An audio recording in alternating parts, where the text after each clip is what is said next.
جميع مشجعين نادي برشلونة يشعرون بالخوف والرعب من كيليان مبابي ونادي ريال مدريد، وصداقتك يا برشلوني راح تخسرها. الموضوع بس مجرد مسألة وقت.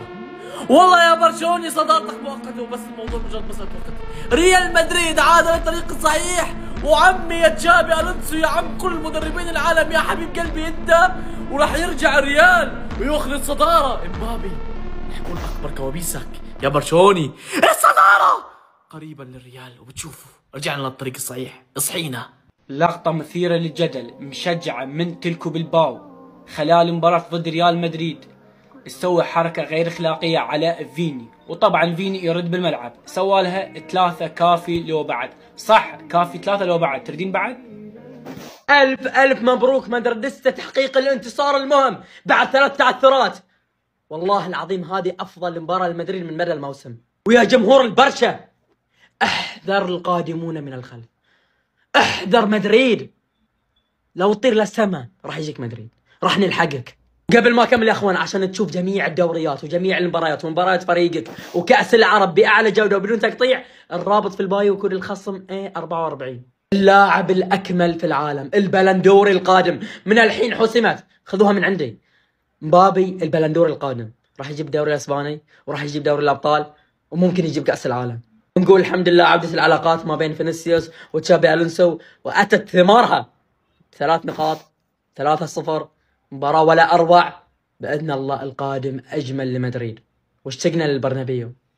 اشترينا ارنولد حتى يعوض مكان كارفاخال، اللي كارفاخال خطيه يعني ظل ينصاب، ولكن هو عوضه نعم بالاصابات. ارنولد الصراحه يعني عند الاصابات اكثر من التمريرات الحاسمه. اللاعب مكتوب على الاصابه. يا اخي ما ادري مستعمل هذا اللاعب، مستعمل شنو انت ريال مدريد رغم الاصابات اللي دكت بريال مدريد، ولكن اليوم كيليان مبابي، شفت كريستيانو رونالدو، شفت خطوات، شفت تسارع كريستيانو، شفت تسديدات كريستيانو رونالدو، اهداف كريستيانو رونالدو كانت حاضرة بالمباراة بالباو. بس احنا شنو؟ هم مركز ثاني، ما يصير هم مركز ثاني.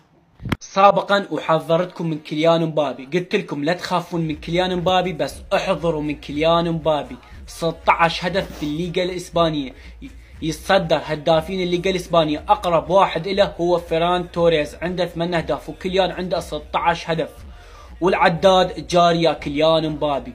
كيليان مبابي شقة ما يشاقه هذا الموسم مع ريال مدريد. الف مبروك لعشاق نادي ريال مدريد على الفوز. واخيرا ريال مدريد تفوز بعد 5 مباريات في الليغا، واليوم الا فازوا. مستحيل يا عم مبابي دي يسوي جنة جنون مبابي. يعني شنو اذا بيوم مبابي الله اللي يستر منه، بعد جيب لي الازمه. الف مبروك جمهور الريال، تستاهلون الفوز. انا بنصح اي مدريد اليوم مش انجاز انت اللي عملته انك فزت على اتلتيك بالباو بثلاثيه. نادي برشلونه فاز على اتلتيكو بالباو من اسبوعين برباعيه، وقدمنا اداء احسن من اللي قدمه ريال مدريد ب 100 مره. نادي برشلونه افضل منك يا المدريدي. انت اليوم فزت على بالباو، بس بالباو صدقني فريق ضعيف. بنشوفك الاسبوع القادم امام السيتي. على هذا اللعب اذا استمر ريال مدريد حتى الابطال ناخذه، بس احنا مشكلتنا لعبه زين ولعبه مو زين. اليوم اداء عالمي من جميع اللاعبين، اما كيليان مبابي غير. الله عليك يا كيليان، هدفين و1 اسيست.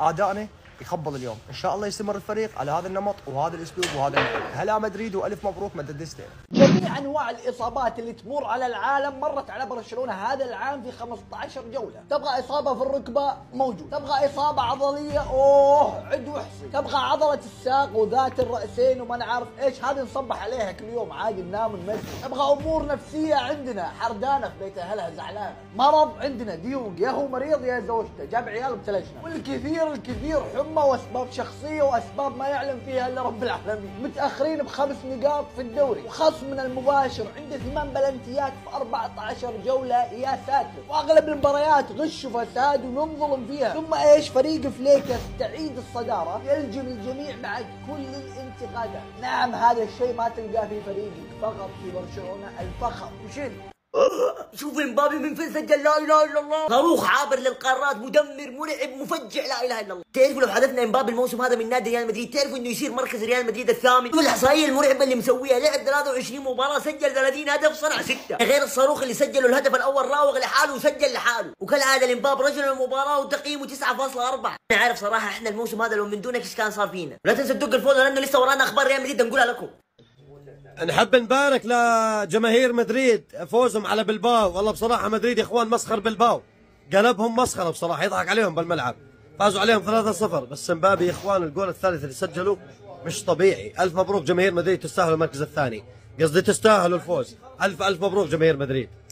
3 على الناعم ضربنا فيهم اتلتيك بلباو بأرضه بين جماهيره. ركز لانه انا بعرف انه في كثير منكم هو عم يحضر المباراة سرح وهو عم بيشوف المتعة الكروية يلي عم بيقدمها ريال مدريد وفكر حاله انه هو بالبرنابيو.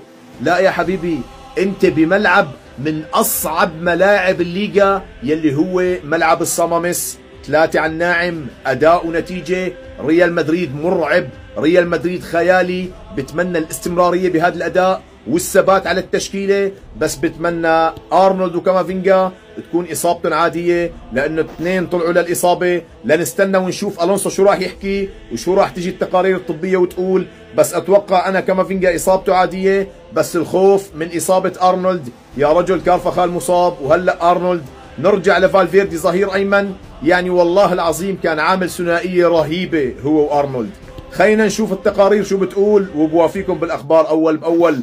مبروك للريال، على مدريد. امبابي يا ابن الفدا، انا اسف في اللفظ، معلش يا جدعان، انا اسف والله، بس لا اللي بيعمله ده مش طبيعي، اللي بيعمله الراجل ده مش طبيعي. فايزه ربته، فايزه عرفت تربي، فايزه دي جينات كاميرونيه دي ولا جينات ايه؟ جدعان مرعب في كل تفصيله، مرعب في كل تحرك، في كل استلامه، في كل مهاره، في كل حرفانه، في كل تسديده، في كل شيء. تفتكروا ايام باريس قلت لكم هو اكتر لاعب متكامل بعد رونالدو يعني هو اكتر لعيب قريب ان يكون الخليفه الشرعي لرونالدو وميسي كبوتنشال لعيب كامل، كلاعب كامل متكامل. هو هيكون واجهة العالم كلها، وهو فعلا واجهة العالم حاليا. تكنيك في التسديد، في المراوغة، في التحرك، في السرعة والجري بالكورة والجري بدون الكورة وفتح المساحات واستقبال التمريرات طويلة والبينية، بيعمل كل حاجة. ده الطبيعي عشان بس ما حدش ينبهر، ده النورمال، ده الطبيعي بالنسبة لمبابي. يعني هو ما بيعملش حاجة واو، لان ده الطبيعي بالنسبه له، ده العادي، ده الايجو بتاع كيليان امبابي، ده العادي. وانتوا فاكرين بيعملوا امبابي شيء خارق عن الطبيعه وعن المألوف، احب اقول لكم لا، ده الطبيعي والمألوف، عشان انتوا مش متعودين على لاعب زي ده في فريقكم،